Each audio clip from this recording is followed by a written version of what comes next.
ኢየሱስ አምኖ መንፈስ ቅዱስን የተቀበለ ጋር ህብረት እናደርጋለን። ኦርቶዶክስም እንደዛ ከሆነች ህይወት ያለበት ትምህርት ካስተማረች ህብረት እናደርጋለን። እኛ ጋር እንደዛ የለም። እኔ አላደርግም ከአንቺ ጋር ህብረት፣ ምክንያቱም እንደዚህ መመሳሰል የሚባል ነገር የለም። በክርስትና ትምህርት እውነት አንዲት ናት። የጠጣ ነው ስለሆነ ምክንያቱም መንፈስ ቅዱስ ደግሞ ልዩ ልዩ ትምህርት አያስተምርም፣ አንድ ትምህርት ነው የሚያስተምረው። አንቺ ጋር ልዩ ልዩ ትምህርት ይዛችሁ በልዩነታችን እንዋደድ ነው። እንደዚህ አይነት ሐዋርያትም አላስተማሩም፣ እንደዚህ መንፈስ ቅዱስም የለም። እሱ የእናንተ ችግር ነው። እኔ እሱ ላይ ምንም በቤተሰብ ጉዳይ አልገባም።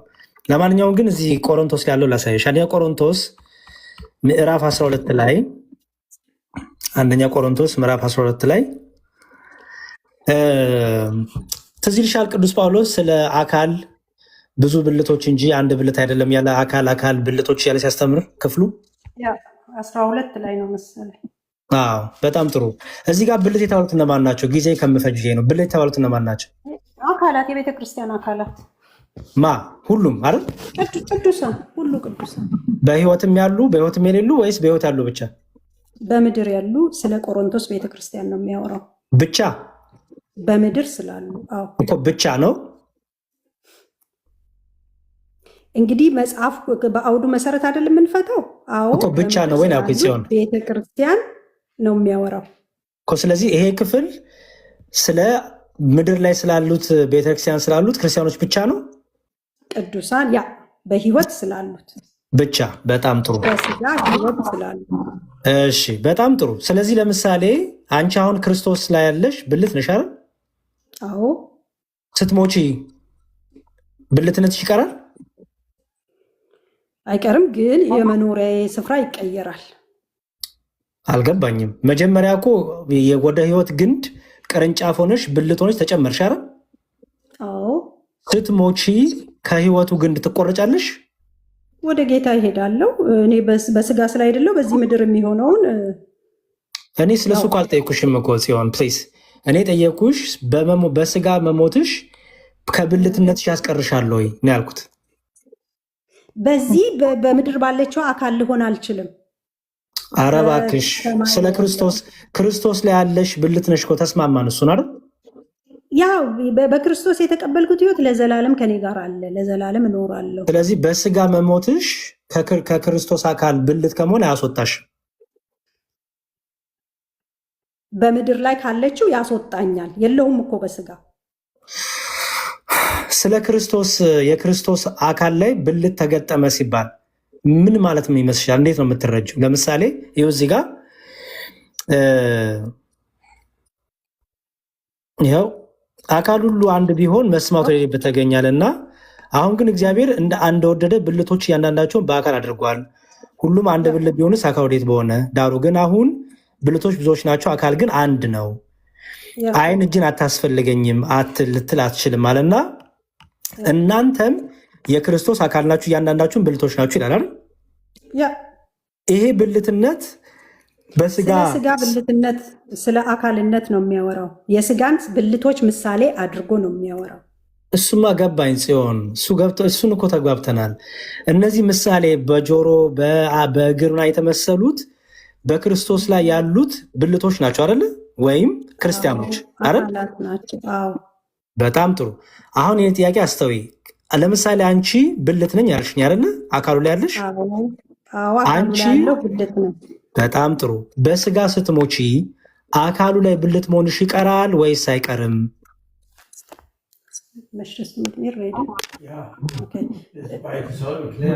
Okay, 5 Minuten bitte. Was mit Frieda ist. Ja, schon auf die Uhr geguckt? Ja, 20 Uhr abholen. Ja, wir haben jetzt 20 Uhr. Abholen bitte. Bitte? Abholen bitte. Oder soll ich Sie abholen? Ja, darum. ሚዩት አድርጊና ወይ አውሩ ሚስተር እንዳንተ። እሺ፣ አይ ችግር የለውም። የቤተሰብ ጉዳይ ነው። ከባለቤቴ ጋር እያወራሁ ነው። እሺ ልቀጥል። ነው እንዴ? ዮኒ እንኳን በሰላም መጣ። እንኳን ደህና ቆያችሁኝ። ሰላም ነው? እግዚአብሔር ይመስገን። እንዴት ነህ ቢኒ? ሰላም ነው። እህታችን ደስ ብሎኛል መጥተሽ በፍቅር ስለምትነጋገሪ በጣም ደስ ብሎኛል። እና ሌሎቻችሁን ከታች ታፕታፕ ኮፒ ሊንክ በማድረግ የፎሎውም እያደረጋችሁ አድራ። ወንድ መምህር ቢኒሻም እንኳን በስንት ጊዜያችን ተገናኘን። ኧረ እኔ መምህር አይደለሁም። መምህር አይደለሁም፣ እዛ ፓስተር ሆነ እዚህ መምህር አይደለሁም። አይከብድም? እዚህ ከባድ ነው መምህር ለመሆን ብሎ እና እህታችን እንኳን ደህና ቆየኝና በጣም ደስ እያለኝ ነው። የእኛም እየተማርን ነው። ጽዮን ቴንኪው ስለመጣሽ እና እስቲ እንማር አብረን። በቀና እንትኑ መማሩ ደስ ይላል። ተባረኩልኝ። እያዳመጥኩ ነው። ታፕታፕ እያረኩ ነው። እሺ ዮኒ ቴንኪ በጣም ጽዮን ተመለሽ። እሺ በቃ እያጠቃል ነው። እሺ ሰውም እንዳይሰለች ሰው እዚህ ጋር የጥያቄን በደንብ ሪማይንድ አድርግሽ። ለምሳሌ አንድ ሰው በክርስቶስ አምኖ ሲጠመቅ የዘላለም ሕይወትን ሲያገኝ ወደ አካሉ ተጨመረ አይደለ? ብልት ሆነ አይደል?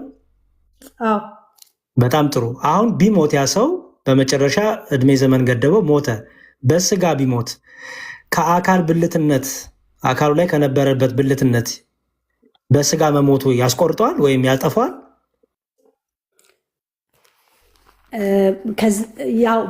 ግን በስጋ ባለችው ቤተክርስቲያን ላይ አካል ሊሆን አይችልም። ሲጀመር ስለ ክርስቶስ ነው የምናወራው ጽዮንዬ። የክርስቶስ ቤተክርስቲያን ስንል ምድርና ሰማይ ተጋጠሙ ነው። እዚህ ጋር እንደሚሆን አጋጣጠሙ ነው። ክብርን እየሰጠ አካልን አጋጠሙ ይላል። ወደ ፍጽምና አልደረስንም ማለት ሙሉ በሙሉ የክርስቶስ ቤተክርስቲያን በምድር ላይ በአካል አልተገለጠችም አይደል? አሁን ያለነው በመንፈስ እንደገና ደግሞ በአካል በዓለም ላይ የክርስቶስ ቤተክርስቲያን አለች። በዚህ በስጋ ላሉ የሚሰራ ነው። እኔ ግን ወደ ጌታ ከሄድኩኝ በዚህ በምድር ላይ ካለችው ቤተክርስቲያን ጋር እንደ አካል ሆኜ ላገለግል አልችልም። ኦኬ ሲጀመር የስጋ ቤተክርስቲያን የምትባል ቤተክርስቲያን የለችም። ቤተክርስቲያን መንፈሳዊት ናት። አንዴ ስሚኝ፣ ቤተክርስቲያን መንፈሳዊት ናት። በምድር ላይ አይደለ እንደ የዘላለም ሕይወትን የምንወርሰው አይደል? የዘላለም ሕይወትን እኮ ገንዘብ የምናደርገው የራሳችን የምናደርገው ከሞትም በኋላ በሰማይ ደኑ እንደ አዲስ አምነን አይደል? ገና ስጋችን ይድናል። ስጋችን እኮ አልዳንም። እሱ የምናወራው ከትንሣኤ እሱ ሌላ ነው። እያወራን ያለው ነው። ይኸውልሽ ጽዮን፣ እኔ የትንሣኤ አካል ግሎሪፋይድ ባዲ እያወራው አይደለም። እዚህ ጋር እየተናገረ ያለው በክርስቲያኖች መካከል ያለውን በጣም የምናፍቀው ጉዳይ ነው እሱ ነገር። እሺ ይሁን፣ ግን ብትናፍቂውም ግን ርዕሱን እየጠበቀ እንሂድ። ናፍቆትሽ ይሆናል መሀል ላይ እዚህ ጋር ያስገባብሽ፣ ችግር የለውም። እዚህ ጋር አሁን እያወራ ያለው እነዚህ ክርስቲያኖች ወደ ክርስቶስ አካል ላይ ተገጣጥመዋል። እነዚህ ብልቶች አይደል? አዎ፣ በዚህ ብልቶች ስላሉት ነው የሚያወራው። ለምሳሌ በኤፌሶን ያሉት ሌላ አካላት፣ ሌላ ቤተክርስቲያን አለች። እሷም ቤተክርስቲያን በዓለም ላይ ያለች ሁሉ ቤተክርስቲያን ይኸውልሽ ጽዮን፣ ለምሳሌ በዓለም ላይ ፕሮቴስታንት አለ አይደለ?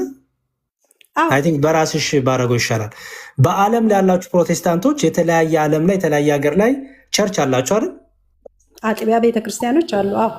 እሺ የእያንዳንዳችሁ ግን አሁን አድራሻ ማን ነው ብላችሁ ማን ነው የምትይኝ? አሜሪካ ጅማ ልትይኝ ነው? አይደለም። የእናንተ የሁላችሁም አንድ አድራሻ ሆኖ አካል ላይ ያላችሁት ማን? ክርስቶስ አካል ላይ አይደል ያላችሁት? ያ በክርስቶስ ነው። በቃ አለቀ። በጣም ጥሩ። ስለዚህ አሁን እያወራ ያለሁት እኔ እያወራ ያለሁት ስለ ጅማ፣ ስለ አሜሪካ፣ ስለ ጎንደር አይደለም እያወራ ያለሁት። እያወራ ያለሁት ሁሉ ተገጣጥመው ክርስቶስ አካል ላይ ስላሉት ብልቶች ነው የማወራ ያለሁት። እሺ ኦኬ። ስለዚህ እያወራን ያለው ስለ ክርስቶስ አካል ላይ ስላሉ ብልቶች ነው። እነዚህ ክርስቶስ አካል ላይ ያሉ ብልቶች በምድር ስላለችዋ ቤተክርስቲያን ስለ ክርስቶስ ጽዮን፣ ስለ ክርስቶስ ሰው አምኖ ወደ ምድር ወዳለች ቤተክርስቲያን ተጨመረ ሲባል ክርስቶስ አካል ላይ ብልት ሆነ እያልን ነው አይደል? አዎ በቃ እሱን ነው እያወራሻውን። እኔ አሁን ክርስቶስ አካል ላይ ስላሉት ብልቶች ነው የማወራው። ክርስቶስን አትገድቢውም። ትገድቢዋለሽ?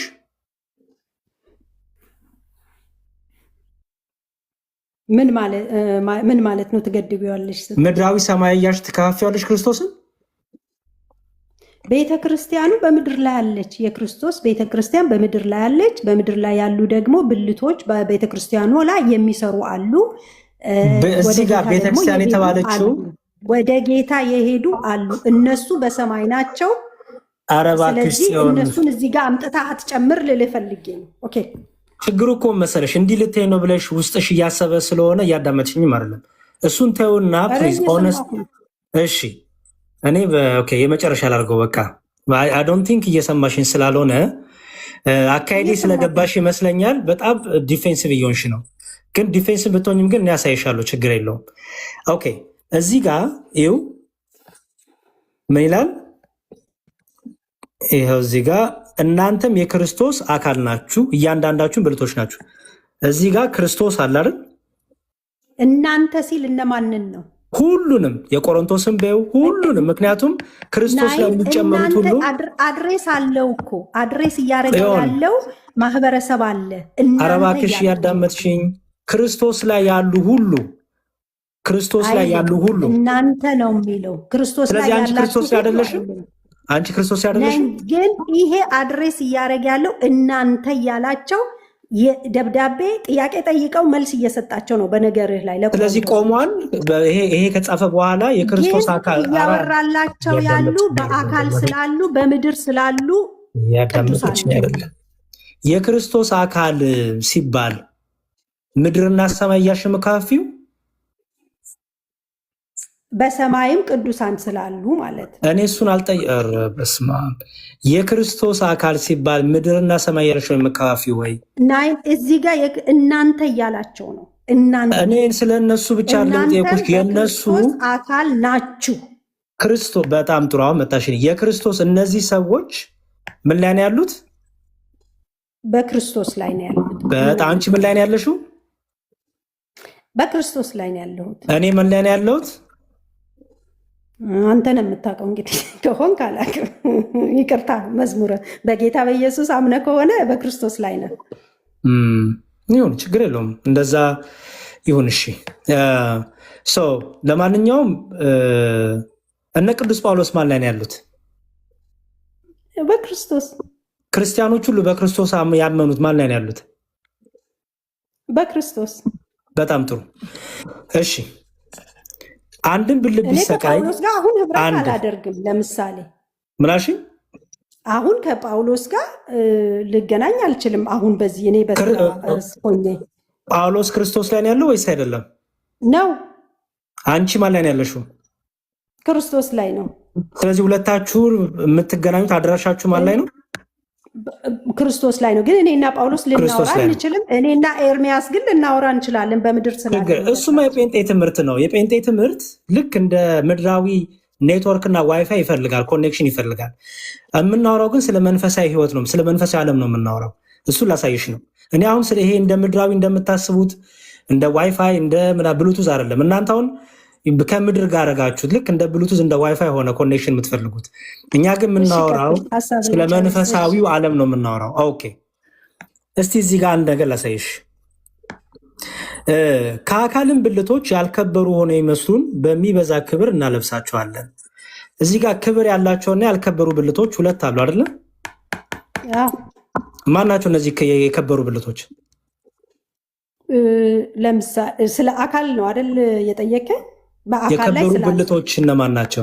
ሁለቱም ያልከበረውም የከበረውም አካሉ ላይ ያሉ ብልቶች ናቸው። ለምሳሌ ልብ አለ፣ የከበረ ብልት ነው። ልብህ በአካል ላይ ነው አይደል እየነገርከኝ? በስጋ አካል ላይ ስላሉ ብልቶች እናውራ መጀመሪያ። አረ አይደለም፣ ስለሱ አይደለም እንዴ። ቅዱስ ጳውሎስ እየተናገረ ያለው እኮ በምሳሌ ነው እንጂ እኮ ባዮሎጂ እያስተማረን አይደለም።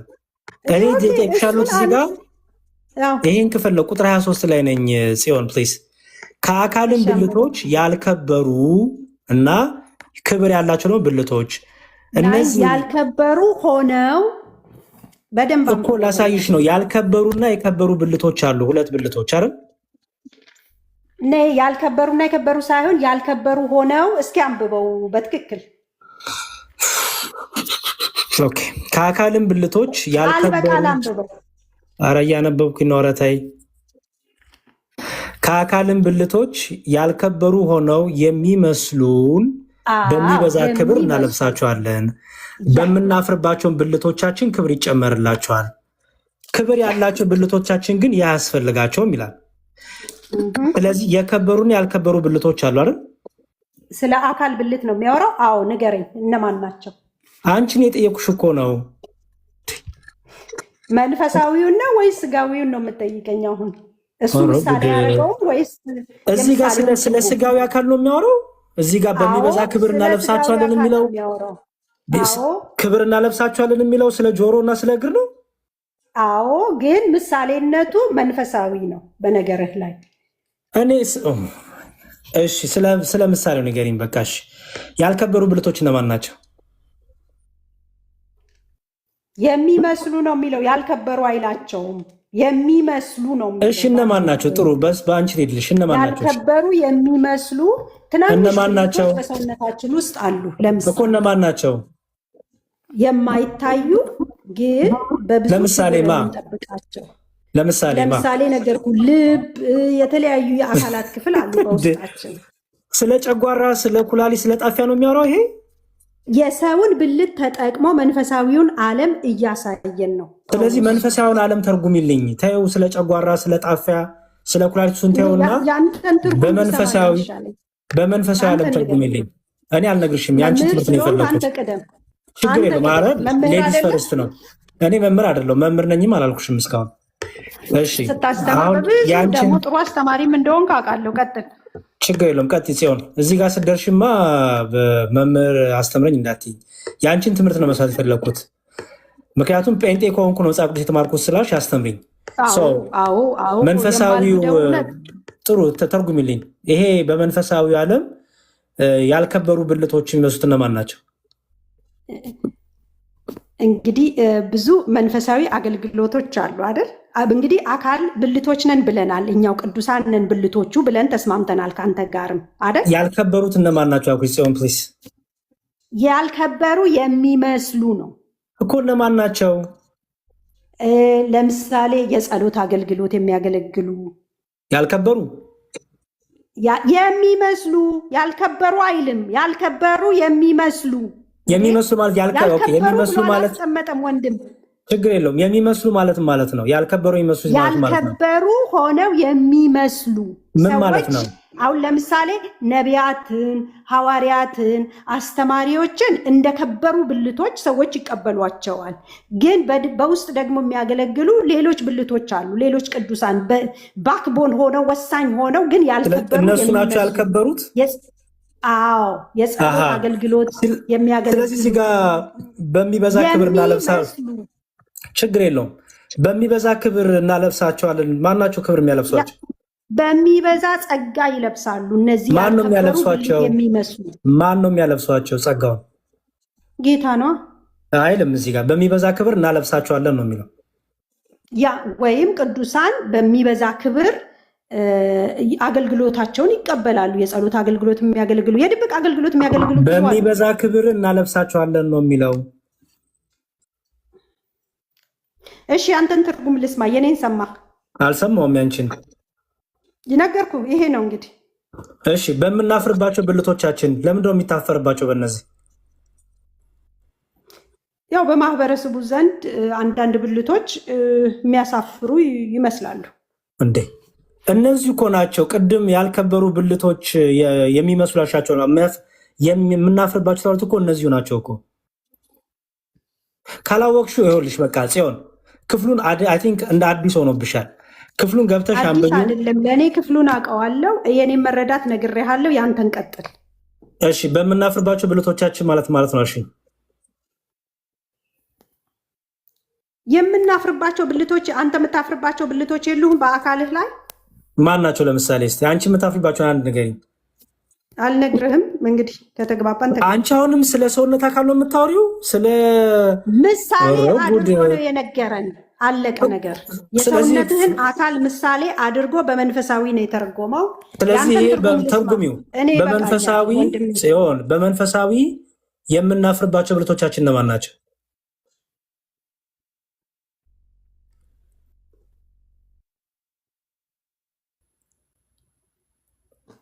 ይኸው ነው ያው እንግዲህ። በአገልግሎት መልካም ውስጥ ያሉት ናቸው። በቃሽ፣ ችግር ትንሽ የለውም። አገልግሎት ተብለው ሲሆን ችግር የሚቆጠሩ። የለውም።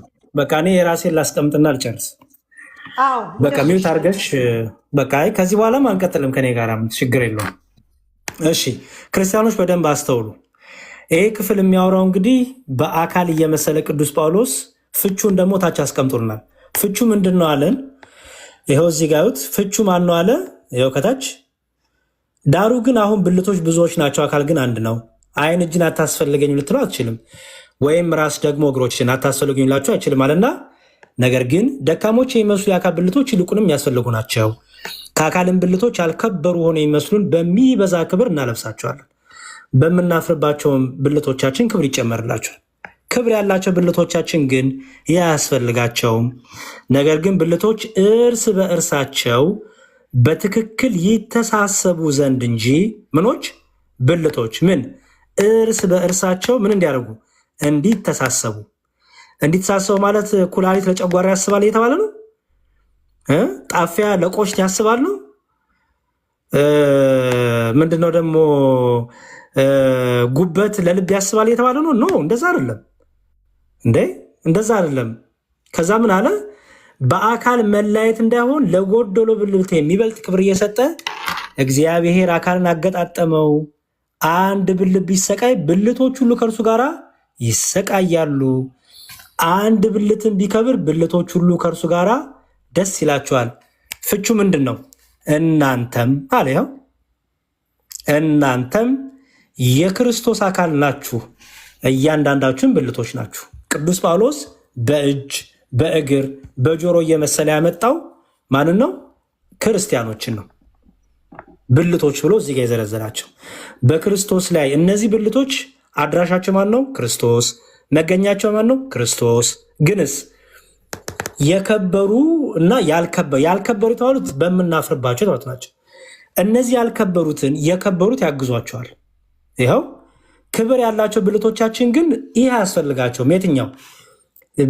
በእነዚህ በምናፍርባቸው ብልቶቻችን ያልከበሩ የሚያስፈልጋቸውን እገዛ እነዚህ አያስፈልጋቸውም ማለት። ምክንያቱም ይህ ያሉትን ነው በሚበዛ ክብር መታገዝን እነዚህ አይፈልጉም። ምክንያቱም በምን ያሉ ናቸው? በክብር ያሉ ናቸው። በክብር ያሉ ናቸው። ነገር ግን ይላል ነገር ግን ምን ያደርጋሉ? እርስ በእርስ ይተሳሰባሉ። ብርቱ ደካማውን ያግዛል። ለምን? ወደሚበዛ ክብር እንዲመጣ። የበረታው የደከመውን ያግዘዋል። ለምን? ወደሚበዛ ክብር እንዲመጣ። ለምን ይላል? በአካል መካከል መለያየት እንዳይኖር ለጎደሎ ብልት የሚበልጥ ክብር እየሰጠ እግዚአብሔር ምን አደረገ ይላል? አካልን አገጣጠመው። ስለዚህ አንድ ብልት ቢሰቃይ ብልቶች ሁሉ አብረው ከእሱ ጋር ይሰቃያሉ። ምክንያቱም ክርስቶስ ላይ ያሉ አካላዊ ስለሆኑ፣ ለምሳሌ ዮኒ ቢደክም ቢኒ ቢደክም የከበሩት ሁሉ እነ ቢኒን ያግዛሉ ማለት ነው። እነ እኔን ያግዛሉ፣ ዮኒን ያግዛሉ ማለት የከበሩት። ለምን? በብልቶች መካከል ምን የለም? መለያየት የለም። ክርስቶስ አንድ አድርጎ አድራሻቸው ሆናል፣ አገጣጥሟቸዋልና። ስለዚህ አንድ ብልት ቢሰቃይ ብልቶች ሁሉ ከእርሱ ጋር ይሰቃያሉ። ለምን የሚሰቃዩት? ወደሚበዛ ክብር ለማምጣት ይሰቃያሉ ማለት ከእሱ ጋር አብሮ ኃጢአት ይሰራሉ ማለት ነው? አይደለም፣ ያግዙታል ነው። አንድ ብልትን ቢከብር ብልቶች ሁሉ ከእርሱ ጋር ይላቸዋል፣ ደስ ይላቸዋል። ይኸው በዛ በደከመው ብልት መክበር እነዛ የከበሩት ብልቶች ሁሉም ይላሉ ደስ ይሰኛሉ። ለምን ደስ የሚሰኙት? ምን ስለሆነ? ወደ ክብር ስለመጣ። ምን ስለሆነ? ንስሐ ስለገባ። ምን ስለሆነ? ወደ ጾም፣ ወደ ጸሎቱ፣ ወደ መንፈሳዊው ተጋድሎ ስለተመለሰ። ምን ስለሆነ? ከክርስቶስ ጋር ያለውን አታችመንት ስላጠነከረ ብልቶች ሁሉ ደስ ይላቸዋል። ኦኬ እናንተ ምንድናችሁ? አሁን የክርስቶስ አካል ናችሁ፣ እያንዳንዳችሁ ምንድናችሁ? ብልቶች ናችሁ አለ ማለት ነው። ስለዚህ መንፈሳዊው ዓለም እንደሚባለው ወንድሞቻችን ፕሮቴስታንቶች እንደሚያስቡት የሆነ ግድግዳ የሚወስነው የሆነ ኔትወርክ የሚወስነው ዋይፋይ የሚፈልግ ግሊች የሚያደርግ ሎድ የሚያደርግ ብሉቱዝ ኮኔክሽን ይፈልግ አይደለም። መንፈሳዊ ዓለም አድራሻችን ክርስቶስ ኢየሱስ ይባላል። ክርስቶስ ኢየሱስ ላይ በሩጫ ያሉትም ክርስቶስ አካል ላይ ናቸው አድራሻቸው። በሩጫቸውን ጨርሰው ደግሞ በክብር ደግሞ ያሉት ደግሞ እነ ቅዱስ ጳውሎስም ሌሎችም ክርስቶስ ላይ ያሉት አድራሻቸው። ስለዚህ የከበሩት የደከሙትን ያስባሉ። ለዚህ ነው ሉቃስ ወንጌል ምዕራፍ 15 ላይ እንዲህ የሚል ቃል አለ። ምን አንዴ ጽዮን እኔ አሁን አንቺን አልጠይቅም፣ ምክንያቱም በጣም ሞክሬ ጠይቄሽ ተወኝ እኔን የራስ ያንተን ትምህርት ነገር ብለሽኛል። በቃ እኔ እኮ ቅድም እድል ሰጠሁሽ። በቃ አንዴ ልጨርስ ትክክል ነው፣ ግን በምድር ስላሉት ነው። ልጨርስ። የአንቺን ትምህርት አንቺ ታስተምሪያለሽ፣ ችግር የለውም። ቅድም እድል ሰጥቼ ደጋግሜ ስጠይቅሽ ተወኝ ብለሽኛ ትቼሻለሁ። ኦኬ የሉቃስ ወንጌል ምዕራፍ 15 ላይ እንዲህ ይላል።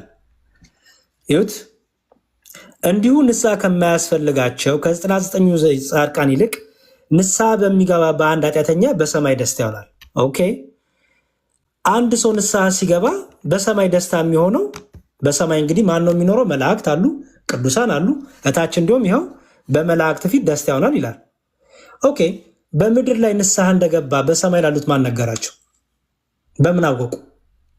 አንድ ሰው በምድር ላይ ንስሐ ሲገባ በመላእክቱ ዘንድ ደስታ የሚሆነው ለምንድን ነው? ማን ነገራቸው? እያንዳንዱ እየተመላለሰ ያ ዛሬ እኮ ያሬድ ንስሐ ገባ፣ ቢኒ እኮ ንስሐ ገባ እያለ የሚመላለስ መልአክ አለ? በምን አወቁ? በሰማይ እንዴት ደስታ ይሆናል? በምድር ላይ ያሉ በስጋ ያሉ እኛ በሩጫ ያለን ንስሐ ስንገባ በሰማይ ደስታ የሚሆነው ምን አይነት ኮኔክሽን ቢኖር ነው? ብሉቱዝ፣ ዋይፋይ፣ ፋይበር ኦፕቲክስ ነው? ምን አይነት ኮኔክሽን ቢኖር ነው በምድር ላይ ስለሚደረገው ነገር በሰማይ ደስታ የሚሆነው? ለዛውም ንስሐ ቅድም የደከሙት ብልቶች ወደ ክብር ቢመጡ ምን ይደረጋል ብሏል? እነዛ በእነሱ ማለት ደስታ ይሆናል ብሏል። ደግሞ ብልቶች ደግሞ ቢሰቃዩ የከበሩት ደግሞ ያግዟቸዋል ተብሏል። ስለዚህ በምንድን ነው ታዲያ ቢባል ይኸው ንስሐ ሲገባ በሰማይ ያሉት ቅዱሳኑ ደስታ ያደርጋሉ። ለማ በምድር ላለው በምድርም እንዘምራለን በሰማይም ዝማሬ አለ ማለት ነው። የሰማዩ በምድር አለ የምድሩ በሰማይ አለ ማለት ነው። ይሄ ኮኔክሽን በመጣ ይባል ኢየሱስ ክርስቶስ ስለሆነ አድራሻችን። ኦኬ አንድ ሰው ንስሐ ባይገባስ በሰማይ ዝማሬ ይሆናል? ኮሽ በቃ ንስሐ አልገባም በቃ እንኳን ጠፋ እንኳን በቃ ከዘላለም ሕይወት ጠፋ ይባላል በሰማይ አይሉም። ንስሐ ስንገባ ከዘመሩ ከተደሰቱ እግዚአብሔርን ካመሰገኑ ንስሐ ባለመግባታችን ደግሞ ያዝናሉ ማለት ነው። ካዘኑስ ይጸልዩልናል። ለማመስገን የቆሙ በእግዚአብሔር ፊት ስንደክም ደግሞ ስለ ደካሙ ብልቶች ደግሞ የከበሩት ይጸልያሉ። ይኸው ይሄ የእግዚአብሔር ቃል ነው። መጠቀም አለመጠቀም የእናንተ ፋንታ ነው። እኛ ኦርቶዶክሳውያን ክርስቲያኖች ግን በክርስቶስ ላይ ባሉት ብልቶች በከበሩት ብልቶች ያልከበሩት ብልቶች ደግሞ ክብር እንደሚጨመርላቸው እናምናለን። አድራሻችን ኢየሱስ ክርስቶስ ይባላል። በሔዋንም በሩጫ ያሉትም በስጋ ያሉትም አድራሻቸው ክርስቶስ ነው። ሩጫቸውን ጨርሶ የክርስቶስ ምርጦች ውዶችም አድራሻቸው ክርስቶስ ኢየሱስ ነው። ስለዚህ በብልቶች መካከል ደግሞ ምን የለም? መለያየት የለም። አንዱ አንዱን ያስበው እንጂ ይላል እግዚአብሔር ቃል። አመሰግናለሁ። ቢኒ የረጅም ሰዓትን ይወስጃለሁ። አመሰግናለሁ በጣም ጽዮንንም አመሰግናለሁ። ታንኪዩ በጣም ግን ፕሊዝ ከቤተክርስቲያን ስትወጡ አትሊስት ተምራችሁ ውጡ። የቤተክርስቲያኗን ትምህርት ተምራችሁ ብትወጡ እኔ በጥላቻና በየአዳራሹ የሚነገረውን ውሸት ትታችሁ አትሊስት የቤተክርስቲያኗን ትምህርት እንዲሁ መጽሐፍቷም አሉ፣ ትምህርቷም ዩቲዩብ ላይ አለ፣ መጽሐፍቶቿም አሉ።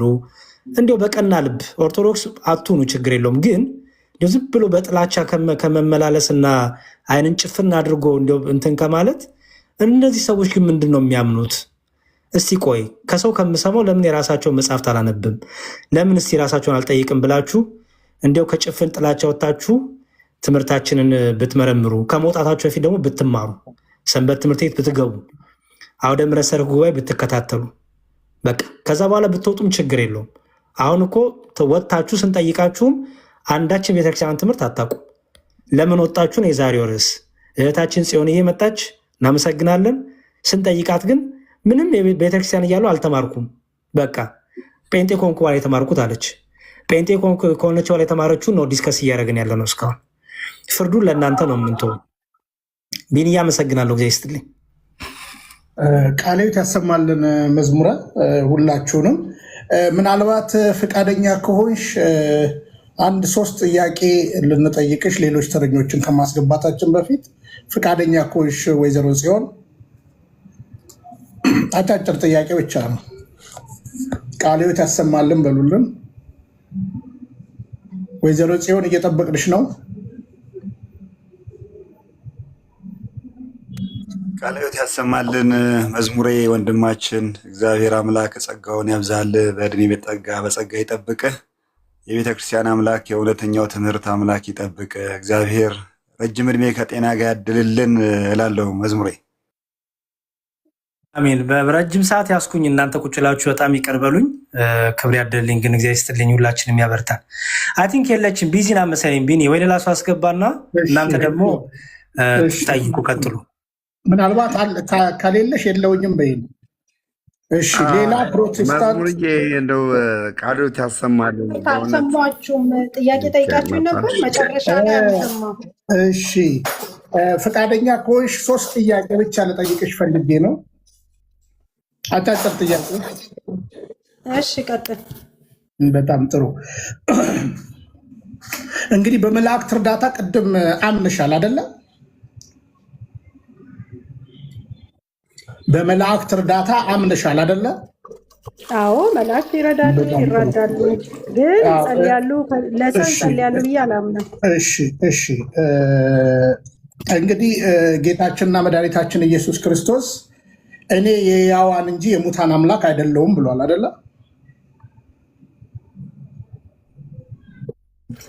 ስለዚህ ጌታ የሙታን አምላክ ሞት ተሸንፏል አይደለ? ሞት ወይ መውጊያ የት አለ ተብሎ ተነግሮለታል አይደለ?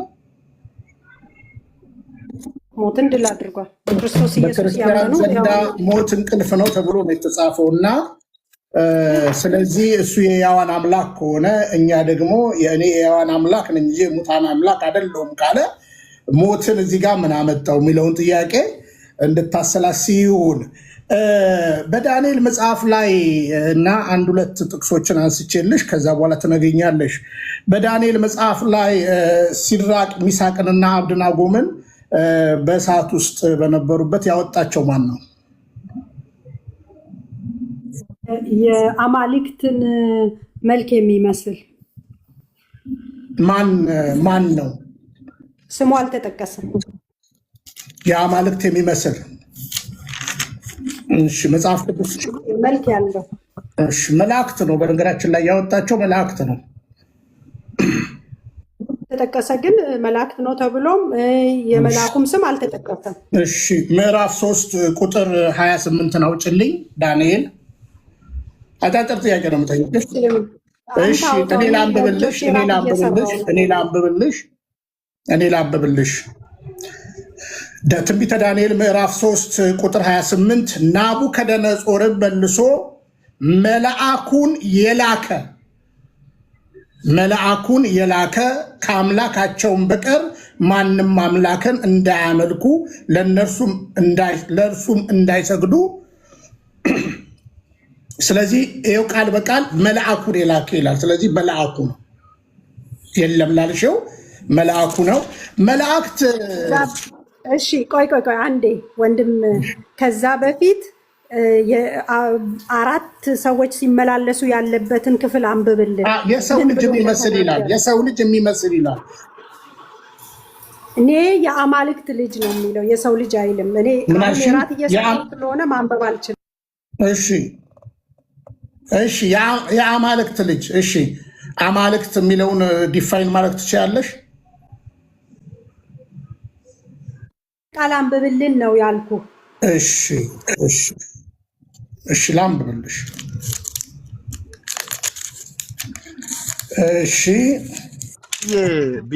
ቢኒዬ በነገራችን ላይ ማለት ነው፣ በነገራችን ላይ ልጅቷ አንደኛውንም ስራ እየሰራች ነው ከአንተ ጋር ዲስከስ የምታደርገው፣ አታዳመጥህም። ቅድም ራሱ ዲያቆን እንዴት እንዳደረገችው ግልጽ ነው። ስለዚህ ቴንሽን ሆና እስካላዳመጠች ድረስ ከሌላ ሰው ጋር ውይይቱ ቢቀጠል ነው የሚሻለው። እንቀጥላለን፣ ግን ላንብብላት። እሱ አትሰማም። እውነቴን ነው የምልህ። እኔ አትሰማም። እኔ ከሰማኝ ሰማሁት ነው ኖ አሁን እራት ግድልን እየሰራሽ ጀምረው እየሰማሁት ነው። ይቀጥል ከሰማኝ እንደዛ ነው የሚሻለው። ግድ የለም ከሰማኝ እንደዛ የሚሻለው ከሌላ ሰው ጋር እንቀጥል። ለአንብብላት ይኸው ቁጥር 28 ላይ በዚያን ጊዜ ንጉሡም ናቡከደነጾር ተደነቀ፣ ፈጥኖም ተነሳ፣ አማካሪዎቹንም 3 ሰዎችን አሰረ፣ በእሳት ውስጥም ጥለን አልነበርንምን ብሎ ተናገራቸው። እነርሱም ንጉሥ ሆይ እውነት ነው ብለው ለንጉሡ መለሱለት። እርሱም እነሆ እኔ የተፈቱ በእሳት መካከል የሚመላለሱ 4 ሰዎችን አያለው፣ ምንም አላቆሰላቸውም። የአራተኛው መልክ የአማልክት ልጅ ይመስላል ብሎ መለሰ። የዚያን ጊዜም ናቡከደነጾር እያለ ይቀጥላል ማለት ነው። ከዛ በኋላ እዚሁ ቁጥር 28 ላይ አሁን ያነበብኩልሽ ከ24 ጀምሬ ነው። 28 ላይ መልአኩን የላከ ይላል። የሰው ልጅ ይኸውልሽ የአማልክት ልጅ የሚለውን መልአኩ ብሎ ይናገራል። ስለዚህ ይኸው መልአኩ እንደሆነ በግልጽ እንነጋገራለን ማለት እዚህ ጋር በነገራችን ላይ ገብርኤል ነው ይላል፣ መልአኩ ይላል። አሁን ስለ መልአኩ ነው የምናወራለሽ። ቀጥዬ ደግሞ ማመጣለሽ ትመልሽልኛለሽ። መልአኩ ይላል። ይኸው ያዳናቸው መልአኩ ነው። መልአኩ ገብርኤል ነው። አዎ ገብርኤል ነው እኛ እንላለን። ለምን ብትይ በዚህ ቦታ ላይ 2 መላእክት በስም ተጠቅሰዋል። እሱንም ገብርኤል ብቻ አትሉ፣ ሚካኤልም ነው ትላላችሁ። ችግር የለውም። አሁን መላእክት ማስተማር እንደሚችል፣ ጥበብ መስጠት እንደሚችል፣ ማስተዋል መስጠት እንደሚችል ታምኛለሽ? አጫጭር ጥያቄ ነው የምጠይቅሽ። ቢንዬ ግን ጽዮን አዲሱ መደበኛ ትርጉም ነው የምታነቢው አይደለ? አዲሱ መደበኛ ትርጉም ታዲያ ማብራሪያው ማን ብሎ ነው የፈታው? አሁን ማንበብ ስለማልችል ነው ራት እየሰራ ላሳይሽ። ችግር የለውም ልክፈትልሽ። ምክንያቱም ከታች ኢየሱስ ነው እያሉ ስለሆነ ኢየሱስ ነው ብለሽ ነው የምታምኚው አንቺ? የሚለውን ነው የማምነው። ቴዎፋን ብለው ኢየሱስ ነው ብለው ሌላ ነገር እኮ አንቺ ኢየሱስ ነው ብለሽ ነው የምታምኚው? አይ መጽሐፉ አይልም ኢየሱስ ነው አይልም። አይ ጥሩ፣ ለታች ላሉት ወገኖች መልሽላቸው ብዬ ነው። እሺ ምን ይላል እዚህ ጋር? ይኸው የማብራሪያው የአማልክት ልጅ ናቡከደነጾር እዚህ ላይ የሚናገረው ብዙ አማልክትን እንደሚያመልክ ሰው ሲሆን 4ተኛው ያለው ያው እዚህ ጋር ሁሉን በሚችል የእስራኤል አምላክ የተላከ ነው ብሎ በማመን ቁጥር 28 ላይ ያለማመንታ ተቀበለ ይላል። ቁጥር 28 ላይ ደግሞ መልአኩን የላከ ብሎ መልአኩ ላይ ፈታው ማለት ነው። ቅድም ቢኒ ሲነግርሽ አይደል? መጽሐፉ መልአክ ነው የሚለው መልአክ ነው። እሺ ታች ፕሮቴስታንት ወገኖች ኢየሱስ ነው እያሉ ስለሆነ ብዬ ነው እሱን እንድታጣሪ ብዬ ነው። በትንቢተ ዳንኤል ላይ መልአክ ተብሎ የተገለጹ በአጭሩ ልንገርሽ ነው ገብርኤልና ሚካኤል ናቸው አይደለ? በስም ተጠቅሰዋል ገብርኤልና ሚካኤል። በጣም ጥሩ። ከእግዚአብሔር እየተላኩ ሲመላለሱ የነበሩት ገብርኤልና ሚካኤል ናቸው አይደል? ላሉ ግን የተላኩበት ቦታ አለ። ገብርኤል በአዲስ ኪዳን ላይም ሉቃስ ላይ እናገኘዋለን።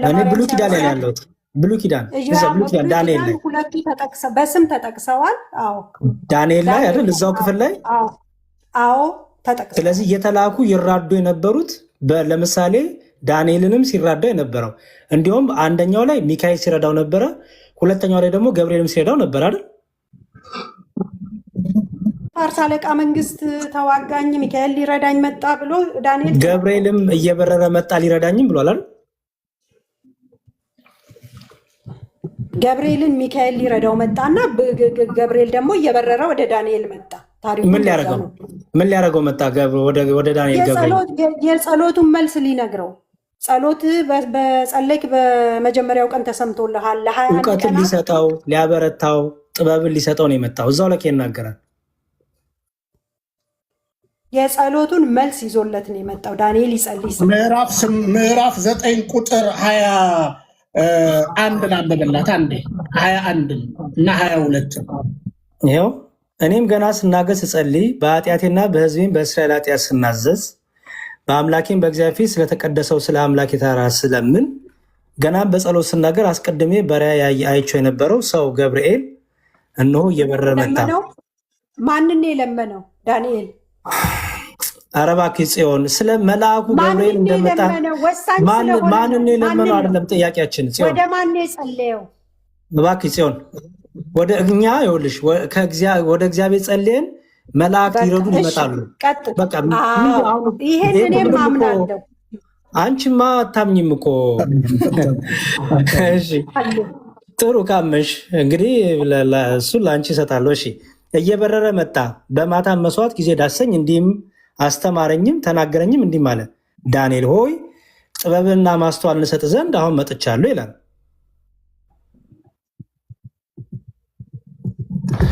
በእሺ ለማንኛውም አንድ ነገር ላሳይሽ። ማንን የለመነው ዳንኤል? ወደ ማን የጸለየው ዳንኤል? እሺ በቃ ሲሆን ያን ነገር ላሳይሽ። ቅድም አሳይሻለሁ ያልኩሽን ነገር ላሳይና እንጨርስ። ይሄ የመካነ ኢየሱስ ነው። ቅድም አሳየኝ ስላልሽኝ ይሄ የመካነ ኢየሱስ የእምነት መግለጫ ነው። ላሳይሽ፣ ችግር የለውም። ምክንያቱም እዛ ሄጄ ህብረት ስለማድረግ ስላልሽኝ ጠይቂ። ስለ መላእክት ያላቸውን አላቅም ስላልሽኝ ሰዎች ዋሸህ እንዳይሉ ላሳይ ስለፈለግኩኝ ነው። ይኸው ይሄ ገጽ ስንት ላይ መሰለሽ? ገጽ 216 ላይ ያው መጽሐፉ ይኸውልሽ፣ ይኸው መጽሐፉ ታውቂያለሽ? ይሄ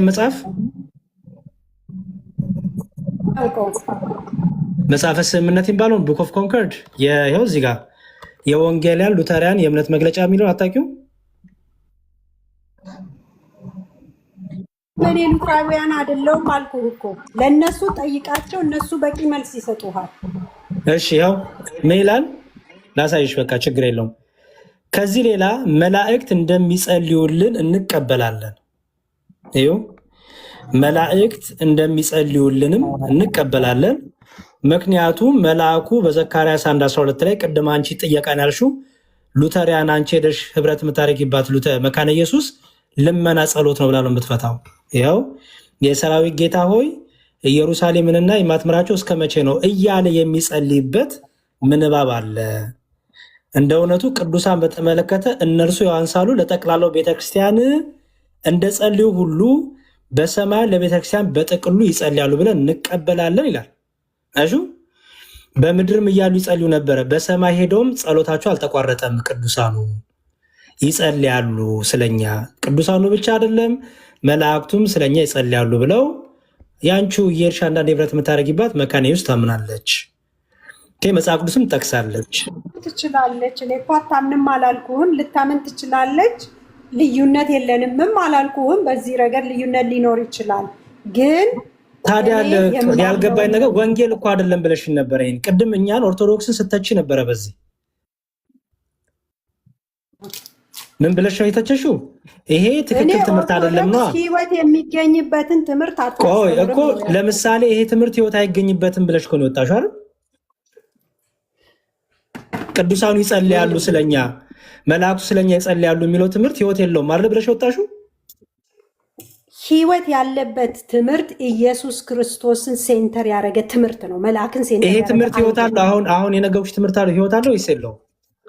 ትምህርት ነው፣ ግን መዳን የሚገኝበት የክርስቶስ ኢየሱስ አዳኝነት ነው ጎልቶና ደምቆ መሰበክ ያለበት። ገባኝ። አሁን ይሄ ትምህርት አሁን የተናገርኩት እግረ መንገዳችንን ልንነጋገር ልንማር እንችላለን በዚህ ጉዳይ ላይ። እኔ እሱን አይደለም ጽዮን፣ ኢየሱስ ነው ጽዮን። ይሄ ትምህርት አሁን የተናገርኩት ህይወት አለው ወይስ የለውም?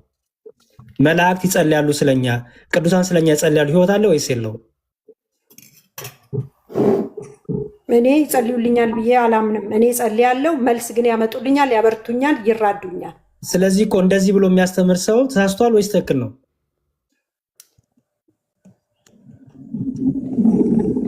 እንደፈታው ነው። ትክክል ነውም ተሳስቷልም አልልህም። እኛን እኮ ተሳስታችኋል ብለሽ ነበር እኮ ቅድም ጽዮን። ማመኔ ስለሆነ እኛን ተሳስታችኋል፣ እንደዚህ አይነት ትምህርት በማስተማራችሁ ተሳስታችኋል እኮ ስትይ ነበረ ቅድም። በቃ እነሱም ተሳስተው ይሆናላ ትምህርታቸውን። በቃሽ። አሁን እነሱን ስላየሽ ነው ትንሽ የከበደሽ። ይሁን ችግር የለውም። ብንዬ በቃ ጨርሻለሁ። ይሄን አትሊስት ያው ብዬ ነው። እሺ እውነት ነው፣ እውነት ነው። ቃልዮት ያሰማለን። ጽዮን እንግዲህ በ13 ዓመትሽ ነው አይደለ ከቅዱስ ቤተክርስቲያን ወጣው የምትይው? በ13 ዓመትሽ እንግዲህ በቅዱስ ቤተክርስቲያን ውስጥ እንግዲህ እዚህ ያላችሁ እንግዲህ አሁን እህታችን እንግዲህ ከ50 በላይ ምናምን ልትሆን ትችላለች እና በ13 ዓመቷ ነው ከቅድስት ቤተክርስቲያን ወጣው የምትለው። በላይ ልትሆን አዋልደኛል እንደ ቢኒ ከ50 በላይ ልትሆን ትችላለች አልክ። አየውሽ እኮ በፎቶ አይደለም እየልሽ አይደል? እሺ በፎቶ ከሆነ አንተ ከ70 በላይ ትመስላለህ። እኔ 49 ዓመቴ ነው። እሺ ታዩ እሱ በ13 ዓመትሽ ነው ከቅድስት ቤተክርስቲያን ወጣው የምትይው እና ከቅድስት ቤተክርስቲያን በ13 ዓመቴ ወጣው ካልሽ እስቲ በቅድስት ቤተክርስቲያን ቅዳሴም ተካፍያለሁ ብለሻል። በ13 ዓመትሽ በ13 ዓመትሽ በቅድስት ቤተክርስቲያን ውስጥ እንግዲህ በቅዳሴ ሰዓት ምን ይነበብ ነበር? እስቲ ንገሪንና እንጨርስ። ግዕዝ ነው አላልኩም? ቅድም ተናግሬያለሁ። በዚህ ጉዳይ ላይ ደግሜ አልናገርም። ግዕዝ ነው፣ ትርጉሙንም አላውቅም። ቅዳሴ ግን አስቀድሳለሁ፣ አስቀድሼ አውቃለሁ። ስጋና ደሙንም ወስጄ አውቃለሁ። ከአያቴ ጋር ቤተክርስቲያን እሑድ እሑድ አልቀርም። ስለዚህ ምንም የሚነበበውንም አታስታውሽም፣ አታውቂውም ማለት ነው። አማርኛ የሚነበበው ታምርና ገድል ነው። እሱን እሰማለሁ። አስደንጋጭና ምን ላይ ነው የሚነበበው? እስኪ ታምርና ገድል በአማርኛ የሚነበበው የቱ ሰዓት ላይ ነው? እስኪ ንገሪኝ። አውደ ምሕረት ላይ ከቅዳሴ በኋላ ደጅ ተሰብስበን ይነበባል። አውደ ምሕረት ነው የሚባለው። እሺ፣ አውደ ምሕረት ላይ ከቅዳሴ በኋላ አዎ ይነበባል። ለምሳሌ ቀኑ 21 ከሆነ የማርያም ይነበባል። 21 ከሆነ የማርያም 19 ከሆነ የገብርኤል ብቻ በየቀናቱ። እሺ እንግዲህ ትውልድ እንዲዳኘን ነው ይህን ጥያቄ የምጠይቃት። ይቅርታ እንዴ፣ በጣም ይቅርታ። እኔ አሁን እርግጥ የዛሬ በ13 ዓመቷ ስለ ቅዳሴ አስታውሳ አሁን ላይ የመናገር ቴንደንሲ ያላት አይመስለኝም። ዝም ብላ በግምት ነው የምትናገረው፣ ሚዲያ ላይ በምትሰማው ነው የምትናገረው። ግን አሁን ራሱ እሷ ያለችበት ቤተ እምነት ውስጥ ያለውን ዶክትሪን ታውቀዋለች ወይ? እንደው በጠይቃት ምን ይመስላል? እሷ ራሷ እዛው ቤተክርስቲያን ውስጥ ያለችበትን ሲሆን ይሰማሻል እህቴ? እኔ የመጨረሻ ጥያቄ አይሰማኝም። እሺ ከተሰማሽ አንቺ አሁን ያለሽበት ጋር ለማውራት ብዙ አያለ ቢኒ እዛ ራሱ እሷ ራሱ የራሷን ቤተክርስቲያን ዶክትሪን አታውቀውም። እሱን እኮ አሁንም ግን ምንድን ነው ደሜ አሁን ይኸውልህ ወጣን የሚሉትን አደለ እንግዲህ ዋና ነገር ሰኞ የምናደርገው አሁን እቺ ቅድስት ቤተክርስቲያን እውነት ለመናገር ኒውትራል የሆናችሁ ፕሮቴስታንቶች ፍረዱ። ከቅዳሴ በኋላ ወደ ውጭ ተወጥቶ እንግዲህ ቤተክርስቲያን ቅዳሴ ላይ ነው ንግስ ከሌለ በሰላም ሄዱ የምትለን ማለት ነው። ተቀጥላለህ ቢኒዬ። እቺ ብቻ ጨርስላት ጽዮን እንደው እግዚአብሔርን ከፈራሽ እስታንቺ ያለሽበት ቤተ እምነት አንተ ሳትሆን ቢኒያም ይቀጥል። ግድ የለሽም፣ አትፍሪ፣ እኔን አትፍሪ፣ ግድ የለሽም። እኔ ምንም አልልሽም። አይ ግን መንፈስህን ስለማልፈልግ ኖ እኔ ወድሻለሁ፣ በክርስቶስ ፍቅር ወድሻለሁ። አትፍሪ። እውነቴን ነው እህቴ። እኔንም ቢኒንም ዮኒ ማኛንም የዳሰሰን እግዚአብሔር አምላክ አንቺንም እንዲያስሽ ጸሎቴ ነው፣ ምህላዬ ነው። መዝሙረ ያሬድ እንደዚህ ነበር። እኔ ጴንጤ በነበርኩ ሰዓት ዋጋ እየከፈለ ምን እያለ ለዚህ የበቃሁት ማለት ነው። ስለዚህ እህቴ እስቲ አንቺ ያለሽበት ቤተ እምነት ውስጥ ያሉትን 5ቱን ሶሎዎች ንገርኝ እስቲ እህቴ። 5ቱን ሶሎዎች ንገርኝ እስቲ። ይሰራልሃል። እኔ ለመፈተን ነው ወይስ ለምንድን ነው? የጥያቄ ዓላማ ምንድን ነው? የጥያቄ ዓላማ ትርጉም አለው? አላዋቂነቴን በአደባባይ ለመግለጥ ነው? ምንድን ነው ዓላማ? አይደለም፣ አላዋቂነት ስለመግለጽ ሳይሆን አዳምጪኝ የኔት ለመግለጽ ሳይሆን እምነት በስሜት የሚመራ ስላልሆነ በስሜት ምክንያቱም መጽሐፍ ቅዱስ አይተሽ ከሆነ ሕዝቤ እውቀት ከማጣቱ የተነሳ ጠፍቷል ይላል። ተረድተሽኛል? ስለዚህ በስሜት ከምትመሪ ከጠፉት ውስጥ አንዱ አንተ ነህ። ግድ እሺ፣ አዳምጪኝና ከዛ ትቀጥያለሽ። አሁን አንቺ በስሜት ውስጥ ከሆንሽ ያለሽው መዝሙረ ያሬድ የሚገርም ትምህርት ነው እያስተማርሽ ያለው። የሚገርም ነገር እየነገረሽ ነው ያለው። መዝሙረ ያሬድ አንተን ሳልባርክ ማለፍ አልችልም እኮ። አዳምጪኛ የኔ እናት አዳምጪኛ። አሁን እኮ ለአንቺ የሚጠቅም ነገር እየነገርኩሽ ነው እና እነዚህን ነገሮች ይቅርብኝ፣ ግድ የለም ለሌላ ሰው ንገረው ደምረው። የኔና ለማንኛውም እወድሻለሁ ካልፈለገ በጣም እሺ፣ እወድሻለሁ፣ አከብርሻለሁ። አንድ ቀን ወደዚህ ቅዱስ ቤተክርስቲያን እንደምትመለሽ ተስፋ አድርጋለሁ። ሰው እንደዚህ እናድርግ። ቢንዬ ጽዮንዬ፣ በጣም እኔም ደስ ብሎኛል ስላገኘሁሽ። በሌላ ቀን ግን በደንብ እንገናኝ፣ እዚሁ ቤት እንገናኝ። አይ ቲንክ ሰኞ እንደዚህ ፕሮግራም ካለው ቢኒ እኔም ባዝ አመቸች ብቅልና ምንድነው ኔክስት ታይም የምናደርገው? ይልቅ ከጋበዛችሁኝ አይቀር እኔ ብዙ ሰምቻችኋለሁ። እኔንም እንድትሰሙኝ 1 ደቂቃ ፍቀዱልኝ። እኔ የምርና እውነት በክርስቶስ ኢየሱስ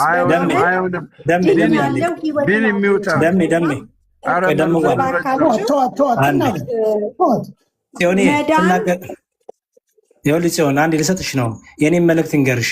ኔክስት ታይም ሰኞ እንገናኝ፣ ከቻልሽ እንገናኝና ያለሽን ጥያቄ ሁሉ ይዘሽ ነይ።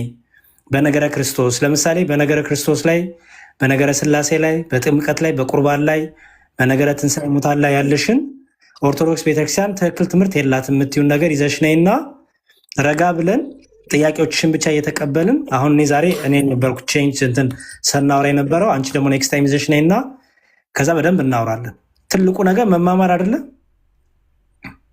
እና ያላወቅነው ማወቅ ስለሆነ እንደሱ እናደርጋለን። ኔክስት ታይም እንገናኛለን። እግዚአብሔር ይመስገን። እሺ፣ ግን አንድ ነገር አለ።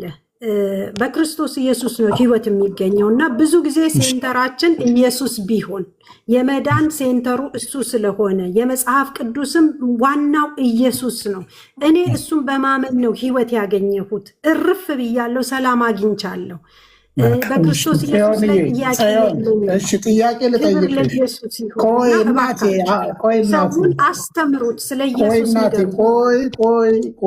ቆይ የትኛውን ኢየሱስ ብለን እኮ በፍቅር እንጠይቅሻለን። በመጀመሪያ ደረጃ የትኛውን ኢየሱስ ነው ያገኘሽው? ስለዚህ ረጋ በይ እና እንደዛ አይነት ድፍረትም ካለሽ የትኛውን ኢየሱስ የሚለውን እንጠይቅሻለን። በነገራችን ላይ እንግዲህ ፔንቴኮስታል ነኝ ብለሻል። ጅምሩ 7 ነው ኢትዮጵያ። ስለዚህ ከየትኛው ኢየሱስን እንደሆነ ያገኘሽውንም መጠየቅ እንችላለን እና እንዳላገኘሽው ግን እርግጠኛውን የምናገረው ለምሳሌ ጌታ ኢየሱስ ክርስቶስ ለስም አጠራሩ ክብር ምስጋና ይግባው፣ ስጋዬን የበላ ደሜንም የጠጣ የዘላለም ሕይወት ያገኛል። ስጋዬ እውነተኛ መብል ደሜም እውነተኛ መጠጥ ነው ይላል። እንግዲህ ይሄ ቃል በነገራችን ላይ ይሄ ትእዛዝ የጌታ ትእዛዝ ነው እና አንቺ በእውነት ለመናገር የጌታ ስጋና ደም አማናዊ ነው መቼም የዘላለም ሕይወት አገኘው ብለሻል አይደለ? ይሄንን በእውነት በምትፈጽም ቤተክርስቲያን ውስጥ እንደሌለሽ ሕሊናሽ ያውቀዋል። ስለዚህ አሁን አየሽ ጌታ ሆይ የሚለኝ ሁሉ መንግስተ ሰማያት አይገባም ነው የሚለው ቃሉ እና አንቺ አሁን ስላልሽ ያገኝሽ መስሎሻል። 100% የምነግርሽ ያለሽበት ቦታ እውነተኛውን ክርስቶስ የያዘ ቦታ አይደለም። እሱን ደግሞ በመረጃና በማስረጃ አሳዩን ካልሽ ተረጋጊና ልብሽን ከፍተሽ ወይዘሮ ጽዮን ከገባሽ ረጋ በይና ስሚኝ። ስለዚህ መጽሐፍ ቅዱስሽን አውጥተሽ በመጀመሪያ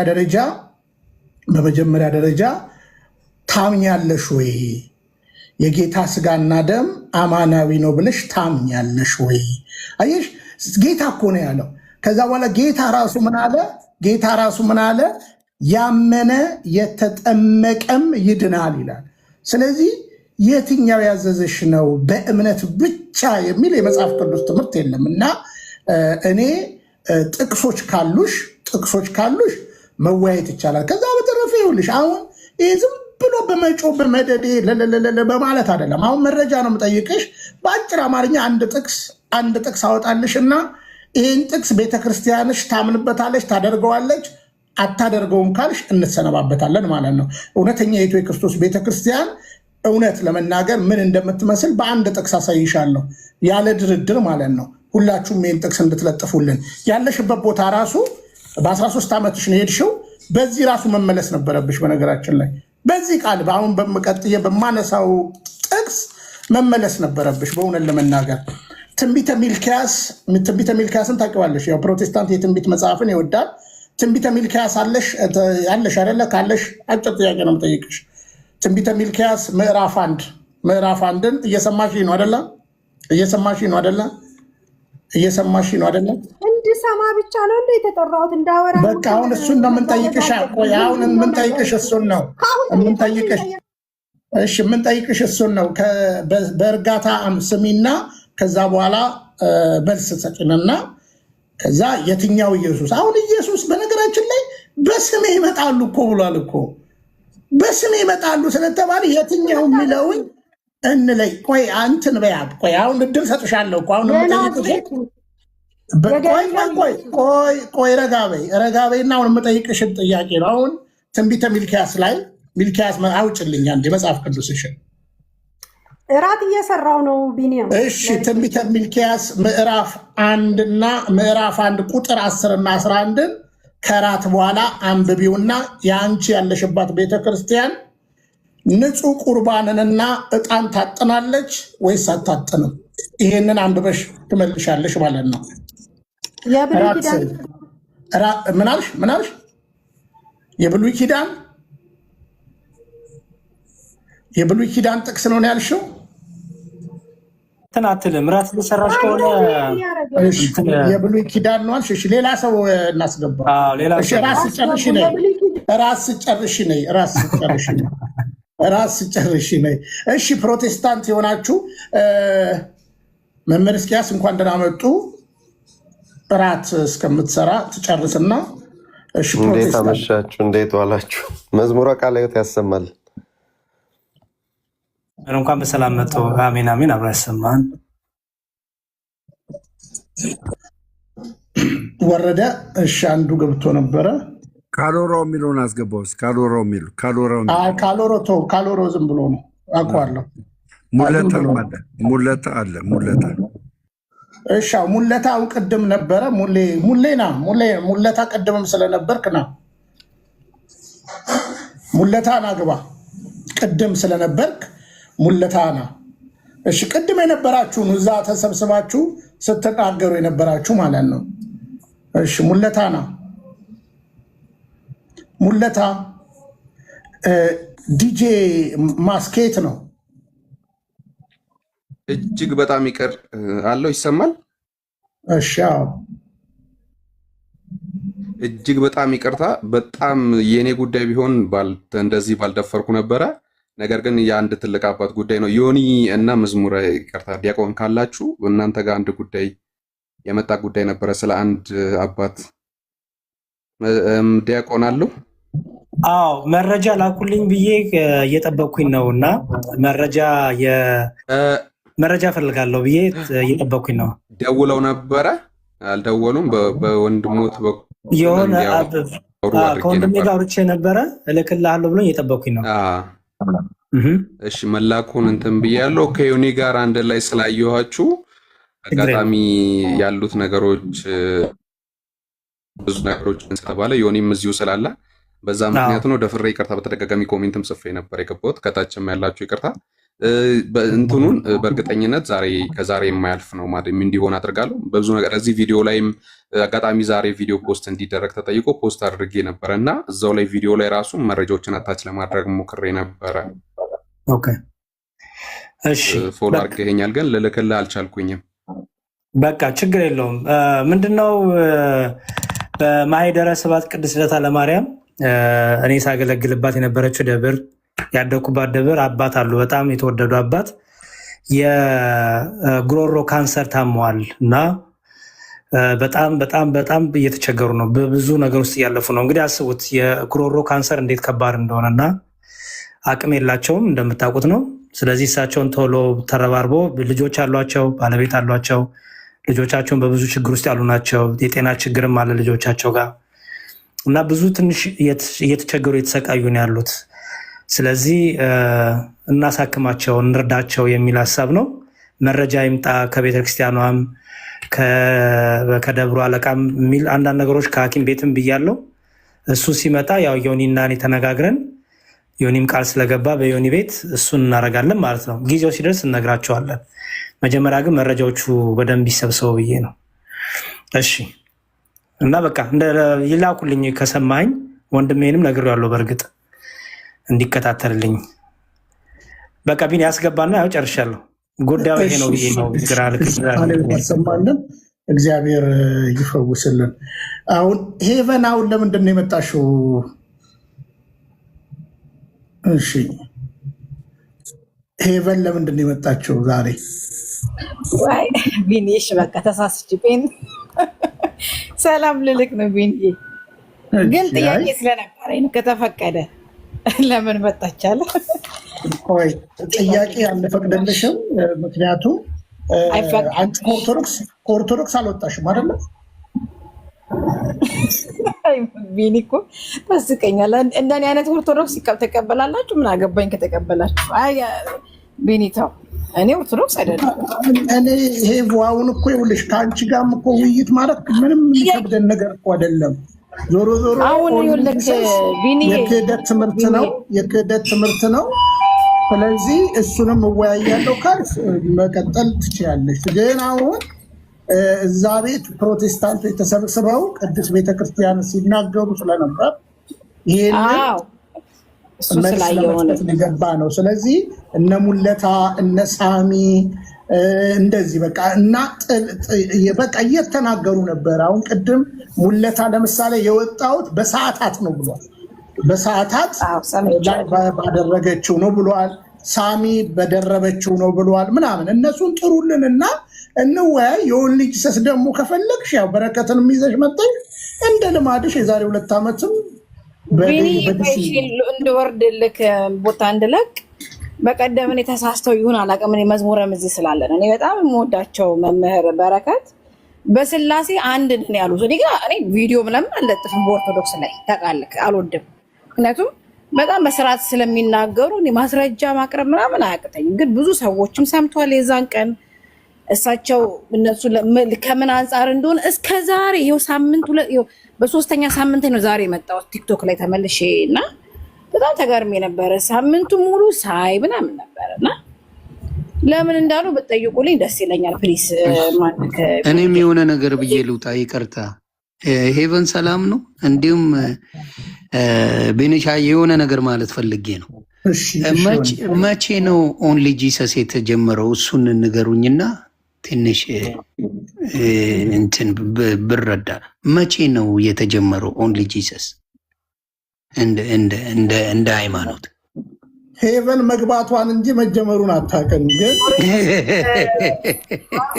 መልሶ ስጡኝ። እሺ ቢኒዬ፣ አይ እውነቴን ከአድዋ ድል በፊት ወይስ በኋላ ነው? የሆነ ማወቅ ስላለብኝ ብዬ ነው። ለምን ወጣች እናቱ? አይ ለማወቅ ነበር። አስወጣችኋት? እንዳይሆን እንዳታስወጧት። አይ ራሷ ነው የወጣችው። ለማወቅ ነው። ኤኒዌይስ መልካም ጊዜ ይሆንላችሁ። ሌላ ጊዜ በሰፊው ፕሮግራም ሲኖራችሁ ደስ ብሎኝ እመጣለሁ። ተባረኩልኝ። ቆንጆ ውይይት ነበረ። እኔ የመዝሙረ ያሬድን ትዕግስት ሳላደንቅ አላልፍም። የእሱን እኔ ፈጣሪን የምለምነው ሩቧን እንድትኖር በጣም በጣም በጣም ጨጓራው በትክክል ከሰራ አላቅም፣ ግን የእሱን ሩብ ፈጣሪ ቢሰጠኝ ደስ ይለኛል። በእውነት ተባረኩልኝ። ቀደም ያለው መዝሙረ ያሬድም እውነት ነው። ዶክመንት አጣራልኝ ብዬ ሆነው መዝሙረ ያሬድን እኔ ጋር ነበር ሰዎች የመጡት። አይ መዝሙረ ያሬድ ወንድሜ ቼክ ያርግ የቤተክርስቲያን ጉዳይ ስለሆነ እሱ ደግሞ ዲያቆን ነው በቤተክርስቲያን።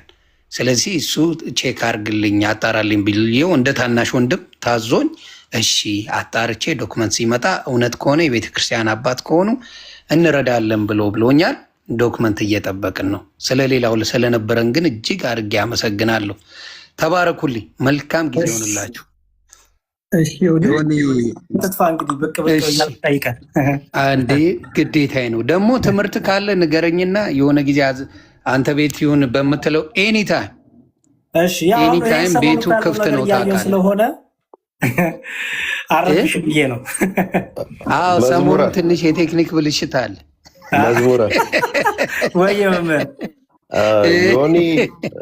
ዮኒ ባለፈው የጀመረውን ለምን እንዳቋረጠ ይጠየቅልን። እኔ ብዙ አጀንዳ አልተቋረጠም፣ በእውነት አልተቋረጠም። ምን ይሆን መሰለ አሁን ዲያቆን ያሬዶ ምንድነው መሰለ እንደዚህ ከፖለቲካ የተነካካ ምናምን ነገር ሲኖር ድርሽ አይልም፣ እምነቱ ስለማይፈቅድለት። ኖ እሱን ሳይሆን ባለፈው የጀመርከው ኑና ተጠየቁ የትኛውን ኢየሱስ ነው የምትሰጡን? እሱንማ አይመጡም እኮ ተው እኮ። ግን ውይይት አስጀምረህ ነበረ፣ ትምህርትና ውይይት አስጀምረህ ነበር። አልመጣም አሉኝ እኮ አባቴ። ኦኬ ተውት እኮ እነዛ በሙሉ አንገባም አሉ። እነ መዝሙረ ያሬድ ሲመጡ ሳየው አይ አንገባም አሉ። በዛው ቀረና ያው እነ መዝሙረ ያሬድ እየመጡ ግን ያስተምራሉ። አሁን ሰሞኑን ያለው አጀንዳ ጥሩ ስላልሆነ ትንሽ ፖለቲካ ያደላ ስለሆነ ለዛ ነው እነ መዝሙረ ያሬድም ያልመጡት፣ ያው ስለማይመለከተው። ባይቆም ግን እሱ ብዙ ነፍሳት ታተርፍበት ነበር። ኧረ ቢመጡልን በደስታችን። ኖ እነሱ ባይመጡም አንተ የምታስተላልፋቸው መልእክቶች ከነ መዝሙረ ጋር ከሌሎችም ወንድሞች ከሆነ አዎ ሰሞኑን ይችን ጉዳይ እንጨርስና እንመለሳለን። ዳሱ ተጥሎ ሲያልቅ ትመለሳለህ። አዎ ይሄኛውማ ዳሱን ስንጨርስ እንመለሳለን። ብዙዎቹን ያንጫጫ ስለ